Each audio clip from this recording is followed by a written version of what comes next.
Genocide. Saya punya koin tahun 1927. Digunakan di seluruh Palestina. Ini mata uang Palestina yang sekarang sudah musnah. Ini Itu ada tulisan Ibraninya loh. Ya? Itu ada tulisan Ibraninya.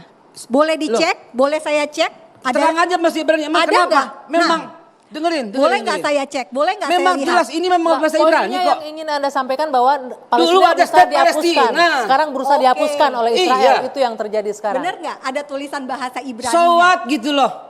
Memang bahasa Ibrani. Bahasa Ibrani. Iya, Karena Palestina, wilayah Palestina itu didiami oleh sejarah. Ternyata saudara-saudara, sejarah itu bisa berulang. Tapi sejarah juga bisa mengulangi kesalahan-kesalahan kita apabila kita tidak belajar dari sejarah itu. Beberapa hari lalu, saya itu ketawa-ketawa sendiri lihat-lihat di dunia medsos itu. Saya menemukan gambar ini. Nih saudara-saudara, mata uang Palestina katanya. Ya, Anda tulis misalnya Palestine coin. Ini terbit tahun 1927, tertulis dalam bahasa Arab, koinnya ini, bahasa Latin, dan bahasa Ibrani. Nih saudara-saudara, bahasa Arabnya tertulis Palestine, bahasa Inggrisnya tertulis Palestine, bahasa Ibrani tertulis Palestina, ya, huruf alef dan huruf yod. Lalu orang kan nggak ngerti bahasa Ibrani ini. Ini bukti bahwa negara Palestina sudah ada sebelum Israel. Israel baru berdiri tahun 1948. Palestina sudah punya mata uang, katanya gitu. Ayo kalau Anda nggak ngerti sejarah, oh iya ya, bener ya. Terus Anda lihat cari di Google yang lain. Picture, bener ini. Mata uang kertasnya juga ditemukan. Lah ini mata uang kertasnya. Palestina ini berapa ini? One Palestine Pound, 1 pound Palestina. Ya, kemudian ini terbit tahun 1939, ini mata uang Palestina. Loh, ini berarti negara Palestina sudah ada. Lalu orang bikin hoax lagi. Negara Timur Tengah, salah satu yang mengakui kedaulatan Indonesia adalah Palestina. Loh, negaranya belum ada kok. Bagaimana diakui Palestina? Tapi yang namanya itu ya, Anda hanya percaya internet tanpa melihat cross check-nya. Kacau. Ini betul, mata uang Palestina betul. Tapi ini bukan negara Palestina, bro. Mata uang ini diterbitkan ya oleh yang namanya Anglo-Palestine Bank. Anglo-Palestine Bank itu yang mendirikan siapa? Yang mendirikan itu jaringan gerakan Zionis yang dipimpin oleh Theodor Herzl. Dan bank ini namanya Anglo-Palestine Bank ini berdiri tahun 1902. Karena apa?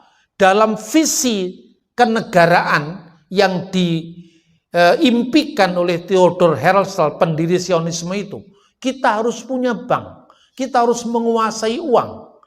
Lalu mereka mendirikan bank dinamakan Anglo-Palestine Bank. Bank itu yang sekarang menjadi Bank Leumi di Israel. Jadi ketika pada saat Perang Dunia Pertama, ya, Inggris menang perang sama Jerman, Turki waktu itu temennya Jerman. Sebagai bangsa yang kalah perang, otomatis kedaulatan wilayahnya dimiliki oleh pemenang perang. Yang menang perang Inggris, lalu lahirlah yang namanya Deklarasi Balfour.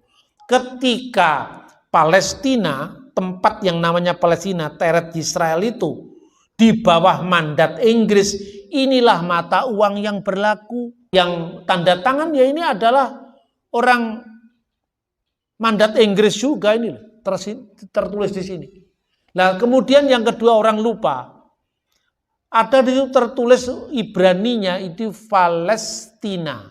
Kemudian koma, alef, yod itu artinya apa? Alef itu eret. Yod itu Yisrael. Jadi Palestina, Eret Yisrael. Palestina, tanah Israel. Jelas ya? Jadi ini bukan mata uang negara Palestina. Negara Palestina belum ada. Negara Palestina adanya setelah PLO Yasser Arafat. Ya, karena apa? Menandatangani perjanjian damai sama Israel. Maka muncullah otoritas Palestina.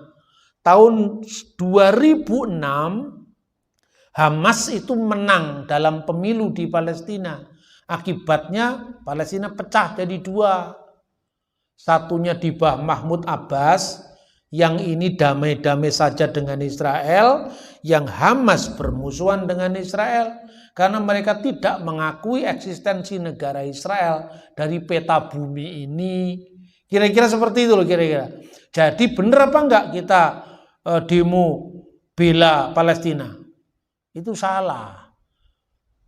Demo bela Palestina itu bela Hamas, bukan bela Palestina. Orang negara Palestina tidak merasa terbela oleh kita kok. Ini memang pahit tapi mesti disuarakan. Sebab kita tidak bisa menciptakan perdamaian dengan kebohongan. Banyak orang menjadikan rumah sakit untuk melempar bom, dilemparkannya di dekatnya area rumah sakit supaya nanti kalau ada sesuatu rumah sakit dibom oleh Israel. Terus kemudian orang-orang sekarang sudah mulai pinter-pinter kan, nggak mudah dihasut. Ini Kristen ini gimana sih? Itu ada gereja ortodok dibom sama Israel kok diem saja? Karena dia tahu situasi yang sebenarnya di sana kan itu kan. Dan kalau Indonesia itu mau jadi negara non-blok, dia tidak boleh blok salah satu. Yang namanya pendamai itu jangan hanya mendengar Palestina, apalagi bukan Palestina yang didengar. Hamas itu bagian kecil dari kelompok Palestina, bagian yang keras-keras itu loh. Ya toh? Mestinya didengar Palestina dan Israel. Ini enggak yang didengar Hamas. Sama dengan Anda mendengar Indonesia, jangan hanya mendengar PKS. Anda mesti mendengar PDI Perjuangan yang mayoritas. Anda masih mendengar suara resminya pemerintah apa. Itu yang terjadi. Makanya saya sangat menyayangkan bagaimana Pak Presiden sampai ikut mengutuk. Saya menyayangkan bagaimana Ibu Menteri Luar Negeri sampai mengutuk. Tanpa melihat situasinya bagaimana ketika gerakan teror ini kemudian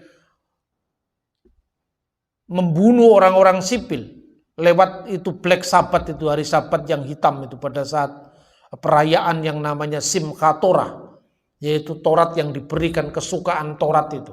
Dan orang-orang yang di bom itu yang sekarang masih jadi tawanan itu orang-orang Thailand yang kerja di kibbutz, orang-orang Jerman, orang-orang Amerika, mereka tidak tahu apa-apa. Kenapa Pak Menteri Luar Negeri kita tidak ikut? Kami mengutuk serangan terhadap masyarakat sipil dalam keadaan damai, tidak dalam keadaan perang, kan gitu kan? Kalau dalam keadaan perang, di tengah perang karena membela diri negaranya, sekarang baru gencatan senjata. Loh lah ini sedang berlangsung kok. Membela diri kok disuruh gencatan senjata. Siapa yang bisa jamin mereka tidak menghidupkan sel-sel terorisme lagi? Bagaimana negara kita ini mau di mata Tuhan adil kalau kita tidak berdiri di atas semua pihak yang bersengketa? Hanya dengan satu yang kita dengar. Nah makanya saya uraikan dengan sejarah yang panjang lebar supaya kita ini tidak kehilangan referensi untuk kita